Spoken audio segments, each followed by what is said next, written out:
ನಮಸ್ಕಾರ ಸ್ನೇಹಿತರೆ, ನಾನು ನಿಮ್ಮ ಪ್ರೀತಿಯ ಲತಾ ನವೀನ್. ಎಲ್ಲರೂ ಕೂಡ ಹೇಗಿದ್ದೀರಾ? ಚೆನ್ನಾಗಿದ್ದೀರಾ ಅಂತ ಭಾವಿಸ್ತೀನಿ. ನಾನು ಕೂಡ ಚೆನ್ನಾಗಿದ್ದೀನಿ. ನೀವೆಲ್ಲರೂ ಕೂಡ ಚೆನ್ನಾಗಿದ್ದೀರಾ ಅಂತ ಭಾವಿಸ್ತಾ ಇವತ್ತಿನ ಈ ಒಂದು ವಿಡಿಯೋನ ಪ್ರಾರಂಭ ಮಾಡ್ತಾ ಇದ್ದೀನಿ. ವಿಡಿಯೋನ ಪ್ರಾರಂಭ ಮಾಡೋಕ್ಕಿಂತ ಮುಂಚೆ ಫಸ್ಟ್ ಟೈಮ್ ನನ್ನ ಚಾನಲ್ ನೋಡ್ತಾ ಇದ್ರೆ ತಪ್ಪದೆ ಹೋಗಿ ಸಬ್ಸ್ಕ್ರೈಬ್ ಮಾಡ್ಕೊಳ್ಳಿ.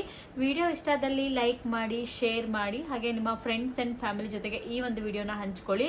ತುಂಬಾ ಜನ ಕೇಳ್ತಾ ಇದ್ದಿದ್ದು ಗೃಹಲಕ್ಷ್ಮಿ ಯೋಜನೆ ಹಣ ಇನ್ ಮುಂದೆ 2,000 ಬರತ್ತಾ 5,000 ಬರತ್ತಾ ಅಂತ. ನಾನು ನಿನ್ನೆ ಕೂಡ ಒಂದು ವಿಡಿಯೋ ಅಪ್ಲೋಡ್ ಮಾಡಿದ್ದೆ, ಮೊನ್ನೆ ಕೂಡ ಒಂದು ವಿಡಿಯೋನ ಅಪ್ಲೋಡ್ ಮಾಡಿದ್ದೆ. ತುಂಬಾ ಚೆನ್ನಾಗಿ ರೆಸ್ಪಾನ್ಸ್ ಮಾಡಿದ್ರಿ. ದಯವಿಟ್ಟು ಪ್ರತಿಯೊಂದು ವಿಡಿಯೋಗಳನ್ನ ನೋಡಿ ಸಪೋರ್ಟ್ ಮಾಡಿ.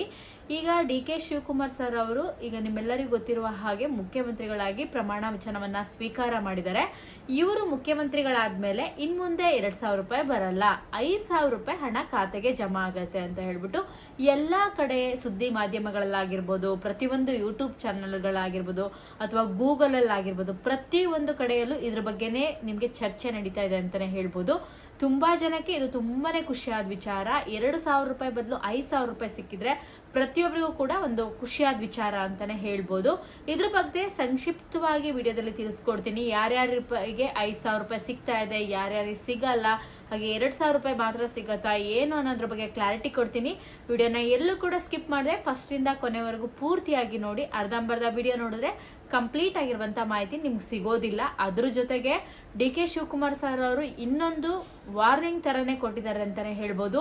ಎಲ್ಲರಿಗೂ ಕೂಡ ಸಿಗೋದಿಲ್ಲ ಗೃಹಲಕ್ಷ್ಮಿ ಯೋಜನೆಯ ಹಣ. ನಿಮ್ಮೆಲ್ಲರಿಗೂ ಕೂಡ ಗೊತ್ತಿದೆ, 31, 32ನೇ ಕಂತಿನ ಹಣ ಬಿಡುಗಡೆ ಆಗ್ಲಿಕ್ಕೆ ಈಗಾಗಲೇ ರೆಡಿ ಆಗಿದೆ.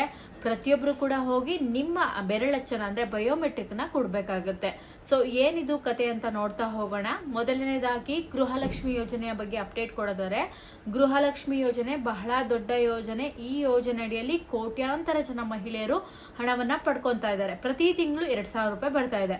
ಇಲ್ಲಿ ಲೇಟ್ ಆಗಿ ಕೊಡ್ಬೋದು, ಆದ್ರೆ ಹಣವಂತೂ 100% ಆಗಿ ಹಾಕ್ತಾ ಇದ್ದಾರೆ. ಏನು 5 ಗ್ಯಾರಂಟಿಗಳನ್ನ ಕೊಡ್ತೀನಿ ಅನ್ನಿದ್ರು, ಆ ಗ್ಯಾರಂಟಿಗಳ ಪ್ರಕಾರ ಗೃಹಲಕ್ಷ್ಮಿ ಯೋಜನೆ ಹಣವನ್ನ ಬಿಡುಗಡೆ ಮಾಡ್ತಾ ಇದ್ದಾರೆ ಅಂತಾನೆ ಹೇಳ್ಬೋದು. 2 ತಿಂಗಳಿಗೊಂದ್ಸರಿನೋ 3 ತಿಂಗಳಿಗೊಂದ್ಸರಿನೋ ಹಣ ಅಂತೂ ಬರ್ತಾ ಇದೆ. ಅದನ್ನ ಹೊರತುಪಡಿಸಿದ್ರೆ ಈಗ ಮುಖ್ಯಮಂತ್ರಿಗಳಾಗಿರುವಂತಹ DK ಶಿವಕುಮಾರ್ ಸರ್ ಅವರು ಇತ್ತೀಚಿನ ದಿನಗಳಲ್ಲಿ ಪ್ರಮಾಣ ವಚನವನ್ನ ಸ್ವೀಕರಿಸಿದ್ರು. ಈ ಹಿಂದೆ ಸಿದ್ದರಾಮಯ್ಯ ಸರ್ ಇದ್ರು, ಈಗ ಉಪ ಮುಖ್ಯಮಂತ್ರಿಗಳು, ಹಾಗೇನೆ ಈಗ ನಿಮ್ಮೆಲ್ಲರಿಗೂ ಕೂಡ ಗೊತ್ತಿರುವ ಹಾಗೆ DK ಶಿವಕುಮಾರ್ ಸರ್ ಅವರು ಮುಖ್ಯಮಂತ್ರಿಗಳಾದ ನಂತರ 2,000 ರೂಪಾಯಿ ಬರಲ್ಲ, 5,000 ಖಾತೆಗಳಿಗೆ ಜಮಾ ಆಗುತ್ತೆ ಅಂತ ಹೇಳಿ ಎಲ್ಲರಿಗೂ ಕೂಡ ಒಂದು ಭರ್ಜರಿ ಗುಡ್ ನ್ಯೂಸ್ ಅನ್ನ ಕೊಟ್ಟಿದ್ದಾರೆ. ಅದರ ಜೊತೆಗೆ ಒಂದು ಶಾಕ್ ಅನ್ನ ಕೂಡ ಕೊಟ್ಟಿದ್ದಾರೆ. ಅದೇನಂತಂದ್ರೆ ತುಂಬಾ ಜನರ ಖಾತೆಗೆ ಗೃಹಲಕ್ಷ್ಮಿ ಯೋಜನೆ ಹಣ ಸಿಗೋದಿಲ್ಲ.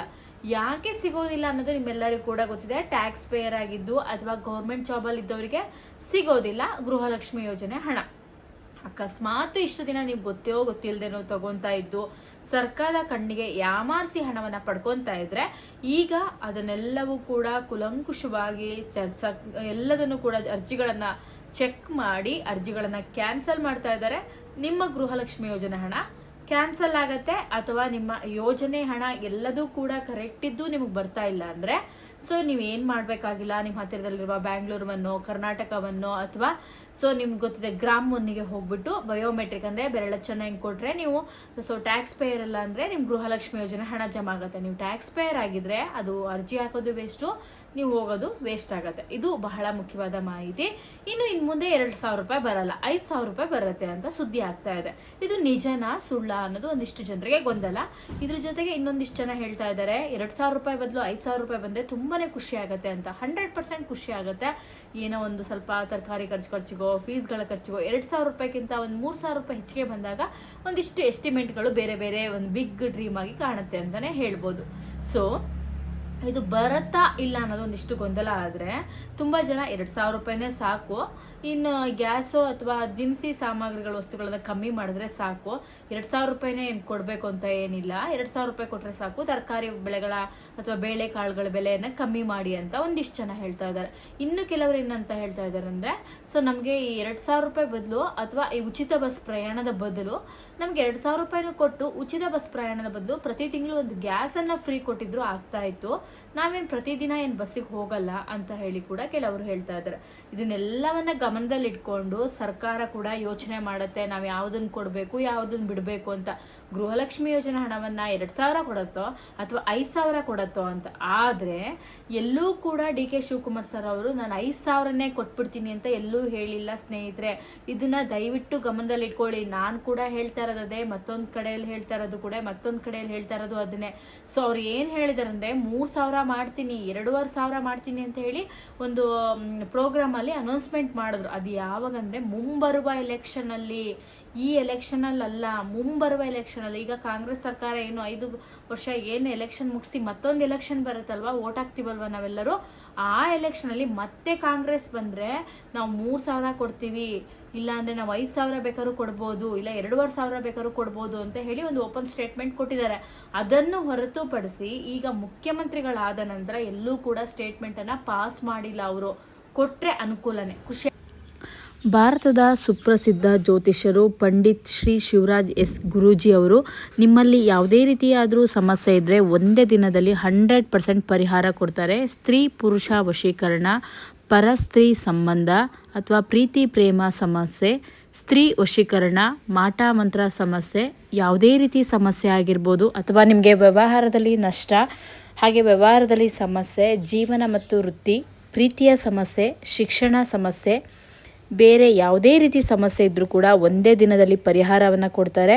ನಿಮಗೆ ಪರಿಹಾರ ಸಿಗತ್ತೆ. ಈ ನಂಬರಿಗೆ ಕಾಲ್ ಮಾಡಿ ನಿಮ್ಮ ಯಾವುದೇ ರೀತಿ ಸಮಸ್ಯೆ ಇದ್ದರೂ ಪರಿಹಾರವನ್ನು ಕಂಡುಕೊಳ್ಳಿ. ಆದ್ರೆ ಕೊಟ್ಟಿಲ್ಲ ಅಂದ್ರೆ ಯಾರು ಕೂಡ ಬೇಜಾರು ಮಾಡ್ಕೋಬೇಡಿ. 2,000 ರೂಪಾಯಿನೇ ಗಟ್ಟಿ ಅಂದ್ಕೊಂಡು ಆರಾಮಾಗಿರೋದು ತುಂಬಾನೇ ಉಪಯೋಗ. ಸೊ ಇನ್ನೂ ಅದು ಚರ್ಚೆಯಲ್ಲಿದೆ. ನಿಮ್ಮ ಅಭಿಪ್ರಾಯಗಳು ದಯವಿಟ್ಟು ಕಮೆಂಟ್ ಮಾಡಿ, ಓಕೆನಾ?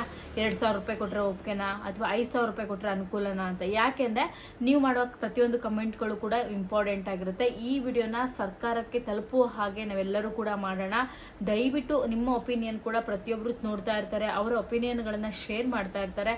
ನಿಮ್ಮ ಒಪಿನಿಯನ್ ಏನಿದೆ ಅನ್ನೋದನ್ನ ದಯವಿಟ್ಟು ಶೇರ್ ಮಾಡಿ ಅಂತ ನಾನು ಈ ಮೂಲಕ ಕೇಳ್ಕೊತೀನಿ. ಹಾಗೇನೆ ಗೃಹಲಕ್ಷ್ಮಿ ಯೋಜನೆ ಹಣ ಬಂದಿಲ್ಲ, ನಂಗೆ ಡಿಲೇ ಆಗಿ ಬರ್ತಾ ಇದೆ ಅಥವಾ ನಂಗೆ ಬಂದೇ ಇಲ್ಲ ಅಂದರೆ ಸೊ ದಯವಿಟ್ಟು ಹೋಗಿ ನಿಮ್ಮ ಹತ್ತಿರದಲ್ಲಿರುವಂತಹ ಸೆಂಟರ್ಗಳಿಗೆ ಹೋಗಿ ಚೆಕ್ ಮಾಡಿ. ಅಥವಾ ನನಗೆ ಟ್ಯಾಕ್ಸ್ ಪೇಯರ್ ಆಗಿದ್ದೀನಿ ಅದಕ್ಕೆ ಬರ್ತಾ ಇಲ್ಲ ಅಂತ ನಿಮ್ಗೆ ಗೊತ್ತಾದರೆ ಬಿಟ್ಬಿಡಿ, ಯಾಕಂದ್ರೆ ನಿಮಗೆ ಬರಲ್ಲ. ಸೊ ಎಲ್ಲದೂ ಸರಿ ಇದೆ, ಪಾಪ ಬರ್ತಾ ಇಲ್ಲ ಅಂದರೆ ದಯವಿಟ್ಟು ಹೋಗಿ ಚೆಕ್ ಮಾಡ್ಕೊಳ್ಳಿ ಯಾಕೆ ಏನಾಗಿದೆ ಅಂತ ಹೇಳ್ಬಿಟ್ಟು. ಯಾಕೆ ಅಂದರೆ ಗೃಹಲಕ್ಷ್ಮಿ ಯೋಜನೆ ಹಣವು ಕೂಡ ತುಂಬಾ ಇಂಪಾರ್ಟೆಂಟ್ ಅಂತ ನಾನು ಹೇಳ್ತೀನಿ.